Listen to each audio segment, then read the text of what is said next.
Perkenalkan, nama saya Bella Faskatirana. Saya dari kelas reguler DPGSD. Di sini saya akan menjawab beberapa pertanyaan yang sudah diberikan oleh Ibu dosen mata kuliah Filsafat Pendidikan di kolom Google Classroom. Baik, untuk pertanyaan yang pertama adalah jelaskan filosofi dari hybrid atau blended learning. Jadi menurut jawaban saya, blended learning adalah suatu sistem pembelajaran yang menggabungkan antara model konvensional atau tatap muka di dalam kelas dengan sistem online atau secara virtual atau daring dengan menggunakan internet. Di sini peserta didik dan pendidik dapat tetap berinteraksi secara langsung untuk saling bertukar informasi terkait tentang pembelajaran, dan peserta didik juga dapat belajar secara mandiri. Dengan contoh, peserta didik dapat belajar melalui modul pembelajaran yang sudah dibagikan atau disampaikan oleh pendidik, serta peserta didik juga dapat belajar secara mandiri via online. Baik, untuk soal yang kedua adalah bagaimana mekanisme dari hybrid learning. Jawaban dari saya adalah yang pertama, pertama-tama guru mengupload materi pembelajaran atau tugas-tugas pada aplikasi yang sudah diberdayakan sebagai media untuk pembelajaran. Kemudian yang kedua adalah guru menginformasikan kepada siswa untuk mempelajari materi yang sudah diupload baik secara langsung maupun melalui aplikasi pembelajaran. Yang ketiga, guru itu mengecek daftar kehadiran para siswa-siswanya. Yang keempat, guru menjelaskan materi pembelajaran dengan memaparkan tujuan pembelajaran yang akan dicapai oleh siswa, baik secara langsung maupun melalui aplikasi pembelajaran. Untuk mekanisme yang kelima ialah guru memberikan motivasi serta bimbingan kepada siswa untuk mendapatkan informasi-informasi tambahan lain terkait materi pembelajaran serta memberikan jawaban-jawaban dari permasalahan yang sulit dimengerti oleh para siswa. Untuk mekanisme yang keenam ialah guru mengapresiasi keberhasilan siswa dalam mengerjakan tugas-tugas yang sudah diberikan. Dan untuk mekanisme yang terakhir adalah guru memberikan evaluasi melalui aplikasi pembelajaran dalam bentuk kuis atau esai yang sudah dipersiapkan oleh pendidik sebelumnya. Kemudian untuk pertanyaan yang ketiga adalah jelaskan perbedaan dari pembelajaran konvensional dan dengan pembelajaran blended learning. Jawaban menurut saya adalah perbedaan antara pembelajaran konvensional dengan pembelajaran blended learning yaitu pembelajaran konvensional adalah pembelajaran yang dilakukan secara tatap muka yang mengharuskan siswanya datang ke sekolah atau mengharuskan para mahasiswa atau mahasiswi untuk datang ke perguruan tinggi. Sedangkan blended learning adalah sistem pembelajaran yang merupakan gabungan antara pembelajaran tatap muka atau face to face dengan pembelajaran secara virtual atau daring yang dapat menyesuaikan waktu serta tempat.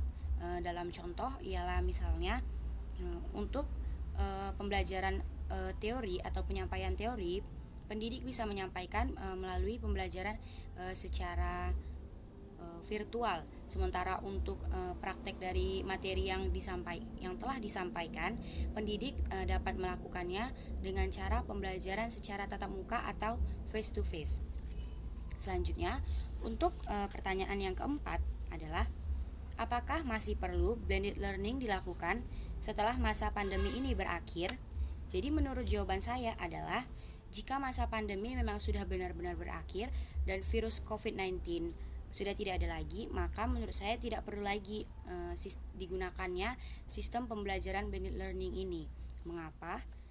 Karena sistem ini memang dirancang khusus untuk melakukan pembelajaran di masa pandemi seperti sekarang ini dengan tujuan untuk memaksimalkan atau mencapai daripada tujuan pembelajaran yang sudah dipersiapkan. Jadi ketika masa pandemi ini sudah tidak ada lagi, maka tidak perlu lagi menggunakan sistem pembelajaran blended learning, karena sistem pembelajaran blended learning ini sebenarnya tidak begitu efektif maksud saya dibandingkan sistem pembelajaran secara konvensional atau face to face, karena ketika siswa melakukan sistem pembelajaran secara tatap muka, siswa tersebut dapat melakukan sosialisasi atau bersosialisasi dengan teman-teman sekelasnya atau dengan teman-teman kelas lain, dan juga dapat menciptakan hubungan sosial yang baik, dan juga antara peserta didik serta pendidik dapat melakukan interaksi secara langsung. Namun ketika pembelajaran secara blended learning ini, antara peserta didik dan pendidik tidak dapat melakukannya secara langsung, sehingga pembelajaran yang dilakukan juga kurang efektif. Jadi menurut saya sistem pembelajaran blended learning ini tidak perlu lagi digunakan ketika masa pandemi memang sudah benar-benar berakhir. Baik, untuk soal yang terakhir, yaitu soal yang kelima adalah jelaskan satu mata pelajaran yang akan Anda aplikasikan menggunakan hybrid learning. Jadi menurut jawaban saya ialah salah satu mata pelajaran yang akan saya aplikasikan menggunakan metode hybrid learning ini adalah pelajaran Penjaskes atau pendidikan jasmani, olahraga, dan kesehatan.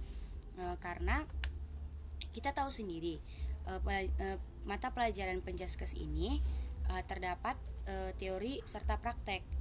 Siswa tidak hanya melakukan atau mendengarkan teori yang disampaikan oleh pendidik saja, namun siswa juga harus mempraktekkannya, sehingga siswa tersebut dapat belajar manakah kesalahannya ketika dia melakukan praktek tersebut.